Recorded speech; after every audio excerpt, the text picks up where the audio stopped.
Hey everyone, and welcome to this deep dive all about social connection. It's fascinating stuff. It really is, and we're going to be drawing on a really great book by David Robson called The Laws of Connection. And I think we're all kind of, under the impression that we know how to connect with people. We're social creatures. Right. But even if you're like the biggest social butterfly, this book has something to teach you because you're probably making mistakes. That's what's so interesting about Robson's book is he doesn't just offer feel-good advice. He actually dives into the science. Yes. The neurology, the physiology of why these connections are so important to our well-being. I love that. And he starts the book off with this crazy story about a guy named Yossi Ginsberg who gets lost in the Amazon rainforest. Oh, yeah. Alone, no supplies, starvation jaguars, like a forced social detox. Right. The ultimate social distancing. Totally. And it just highlights how important connection is to us. Like, we literally need it to survive.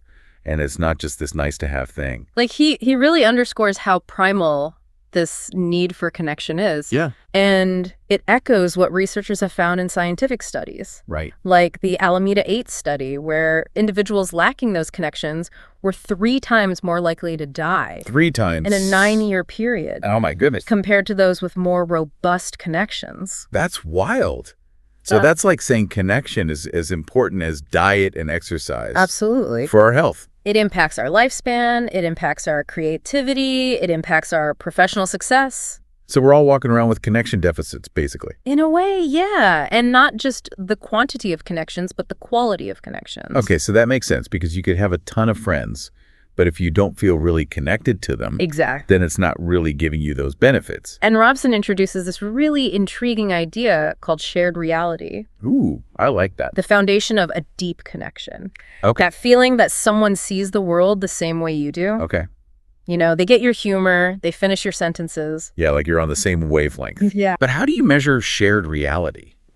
Well, there's something called the inclusion of other in self scale. Yeah. Where people choose overlapping circles to represent their bond with other people. Interesting. And get this, even just 12 minutes of online chat Okay. with a complete stranger. Okay. Increased feeling of connection when talking about abstract art. Wait, so you're telling me I can just look at some weird art with a stranger online for 12 minutes? Basically. And we'll feel closer. Pretty much. That's so cool. It really highlights the power of shared experiences. Even if they're like digital shared experiences. In the digital world, yeah. Wow. And it's not just visual. You know, like think about synchronized activities. Okay. Singing together, exercising in a group. Oh, yeah. Studies have shown that these synchronized activities actually boost liking and cooperation. Oh, that's interesting. It's almost like we're wired to connect through these shared rhythms and experiences. Like we're syncing up. Yeah. Our brains are syncing up. Okay, but what about introverts? Yeah. Because we're talking about all this connection and, going to group activities and stuff. But like, if you're somebody who gets drained by being around a lot of people, are you just kind of stuck with surface level connections? Well, not at all. Robson challenges that assumption that introverts can't be good at connecting. Okay, good.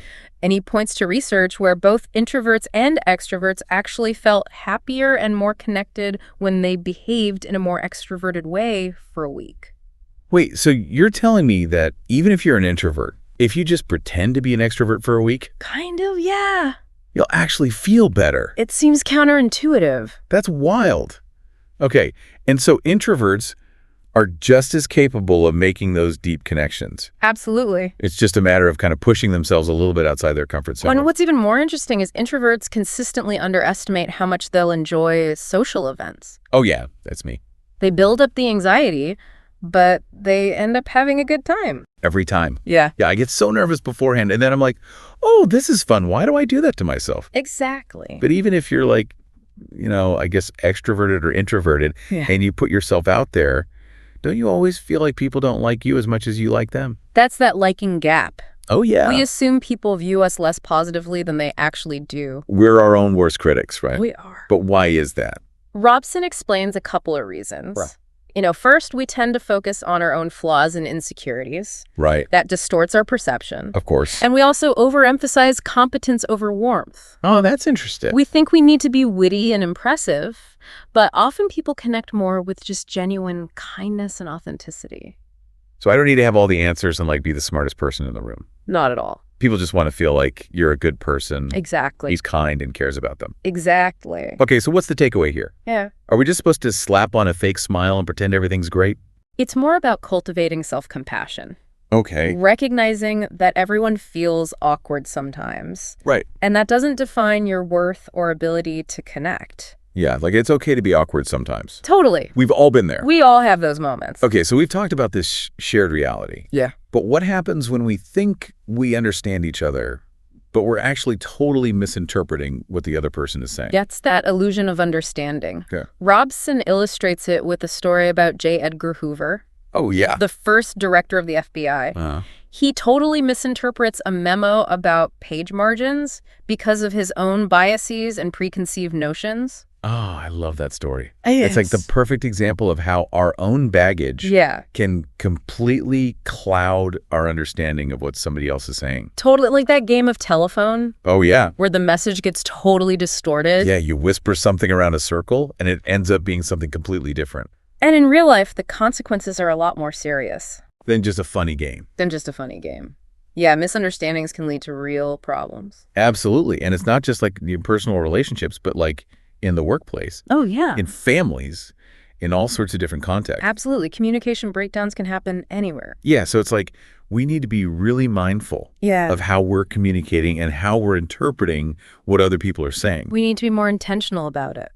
Okay, so we're going to take a quick break, and we'll be back in a moment to dive even deeper into the laws of connection and how to avoid these communication pitfalls. It's not just a game, right? Like, think about the Mars Climate Orbiter. Oh, yeah. That crashed because one team used imperial units and the other used metric. Oh, my gosh. And, these are teams that have worked together for years, Right. assuming they were on the same page, and boom, disaster. That's terrifying. Really highlights the importance of clear communication. Yeah, and you would think that the more, somebody like in a long-term relationship, the less likely you'd be to have these kinds of miscommunications. But Robson talks about this closeness communication bias. Exactly. The more familiar we are with someone, Mm-hmm. the more we assume we know what they're thinking. Yeah, like you think you can read their mind. Right. And we fall into this trap of perspective taking Okay. instead of perspective getting. So instead of actually asking for clarification, Exactly. you just assume you already know. Right. Oh, so it's like even in those close relationships, you need to be actively checking in Absolutely. and making sure that you're both on the same page. It's like a relationship maintenance checklist. Totally. And, I think that's really important advice because it's easy to fall into that trap of assuming Yeah. that you know what your partner is thinking, Especially in long-term relationships especially in long-term relationships. where you've built up that history. Yeah. Okay, so let's switch gears a little bit and talk about appreciation. Okay. Because Robson actually challenges the idea that giving praise is manipulative. Yeah. He even brings up Aesop's fable, the fox and the crow. Oh, yeah, right? Yeah. The whole flattery thing? Exactly. He uses that cautionary tale Yeah. to highlight the power of sincere appreciation. Okay, so you're saying it's not about just buttering somebody up. It's about genuinely appreciating them. And the research shows that verbal praise can actually be more motivating than financial bonuses Seriously. in certain situations. Yeah. More than money. There was this study at an Intel factory Okay. where productivity actually went up more with thank you notes than with cash rewards. So a heartfelt thank you is more valuable than cash.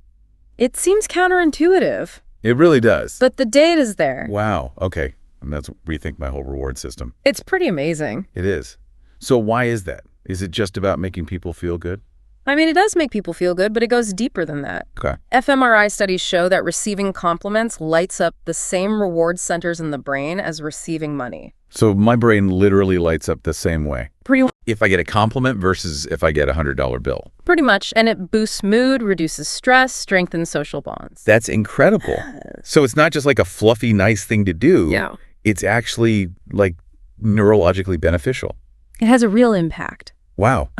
But didn't you say there's also this complimenting gap? Yes, just like we underestimate how much others like us. Uh-huh. We underestimate how much others appreciate our compliments. Oh, so we're holding back on giving compliments. Yeah. Because we think they won't matter. But they actually do matter a lot more than we realize. Okay, so I should just go around complimenting everybody all the time. Well, be sincere. Oh, boy. But yeah, express appreciation whenever you feel it, Got it. because it really does make a difference. Okay, I love that. Let's move on to a little bit of a trickier subject, secrets. Okay. Robson gets kind of philosophical here. Yeah. He connects the burden of secrets to Schopenhauer's ideas about suffering. He talks about how secrets can literally weigh us down. Yeah, there's this study where people carrying a heavy secret perceived hills as steeper. Wow, that's crazy. Isn't that fascinating? It is so, like, if you're keeping a secret, it literally makes you feel like you're working harder. Pretty much, it's like carrying a wheat. Yeah, but we all have secrets, right? We do. So is it always bad to keep things hidden?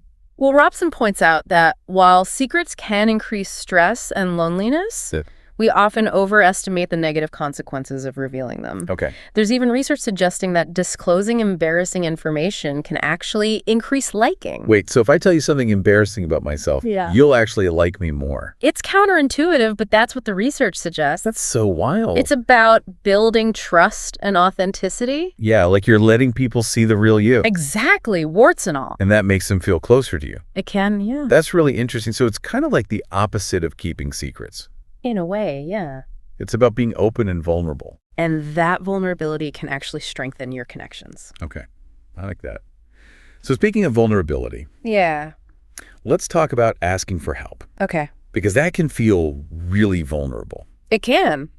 And Robson actually argues that it can make our bonds stronger. It's another one of those things that seems counterintuitive. Right, because we're always told to be independent and not burden other people. Exactly.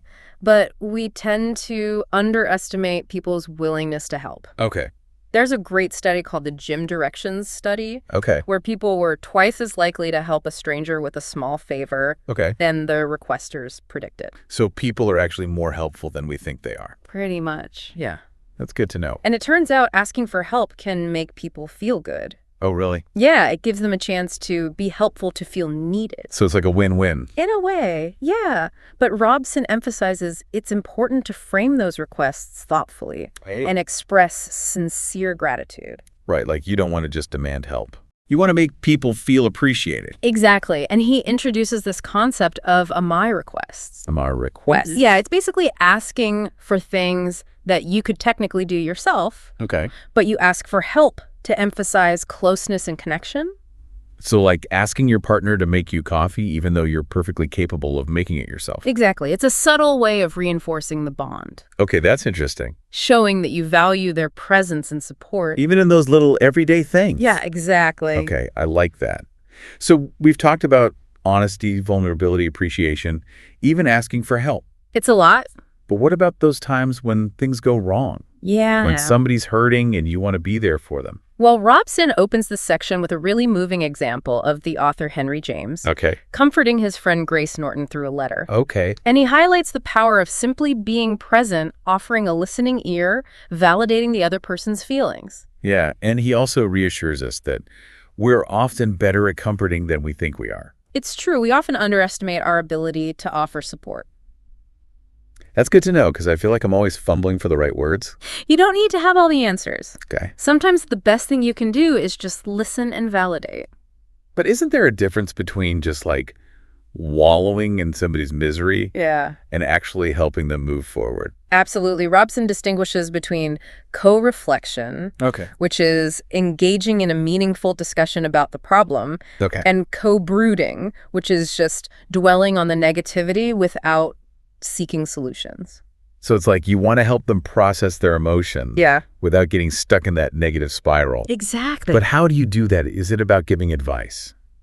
Sometimes advice can be helpful, but it's more about asking open-ended questions, validating their feelings, and gently guiding them towards a more constructive perspective. So it's kind of like emotion coaching with kids, Yeah, it's very similar. where you're helping them understand and regulate their emotions. Right. It's about helping them build those emotional skills. Okay, so it's not about fixing their problems. Yeah. It's about helping them learn how to cope Exactly. with those difficult emotions. And sometimes just a hug and a heartfelt, I'm here for you, is more powerful than any advice you could give. Yeah, sometimes that's all you need. Totally. And that actually leads us nicely into another challenge. Robson addresses disagreements. Because let's face it, even in the best relationships, you're going to have disagreements. Absolutely. It's inevitable. Well, part of being human. So how do you navigate those disagreements? Well, Robson reminds us that connection can exist even across ideological divides. Okay. He uses the example of the unlikely friendship between Supreme Court Justices Ruth Bader Ginsburg and Antonin Scalia. Oh, yeah, they were like total opposites. Right, known for their differing judicial philosophies. Yeah. But they maintained a close personal bond. That's amazing. It shows that you can connect with people even if you don't agree with them on everything. Okay, but how do you do that without sacrificing your own beliefs?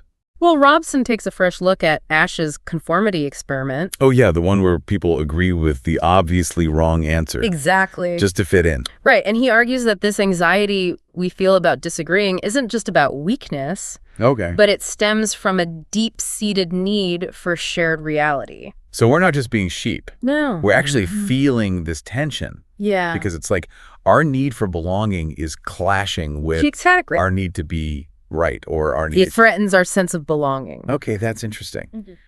And he connects this to the tendency of lonely people to gravitate toward conspiracy theories. It's like they're finding a warped sense of shared reality in these fringe beliefs. Because they lack it in their everyday lives. Exactly. It highlights how important it is to create spaces where people feel safe to express their true opinions. Even if they're different from our own. Even if they're unpopular, yeah. Okay, so it's about creating that sense of safety and belonging. And Robson emphasizes the importance of genuine curiosity and empathy in disagreements. It's about seeking to understand, not just trying to win the argument. So instead of being like, you're wrong and I'm right, Right. it's more about being like, help me understand why you believe that. Exactly. It's about turning a debate into a collaborative exploration. I love that. Yeah. And he also talks about this idea of Tucholsky's principle. Oh, yeah. This suggests that when you're debating like political or moral issues, Yeah.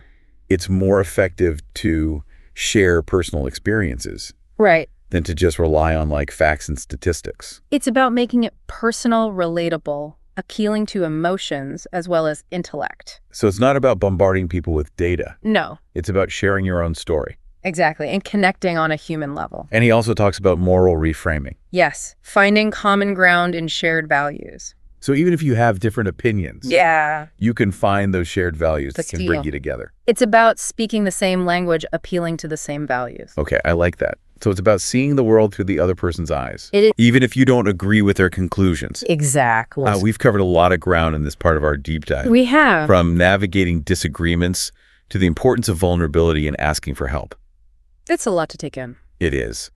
But before we wrap things up with part 3, Okay. what's one crucial takeaway you'd like our listeners to ponder? I think the biggest takeaway is that despite all the challenges, Yeah, there's always hope for connection. I love that. And that by embracing vulnerability, practicing empathy, and cultivating genuine curiosity, Yeah. we can transform even the most fraught interactions into opportunities for deeper understanding and connection. I love that. And that brings us to forgiveness, Yes. which is what we'll be diving into in part 3. Stay tuned. And we're back for the final part of our deep dive into the laws of connection. And we've talked about so much already: the science of shared reality, the challenges of disagreements. And now we come to what might be the most challenging, but also the most transformative aspect of connection: forgiveness. Forgiveness is tough, right? It can be incredibly difficult, but also incredibly powerful.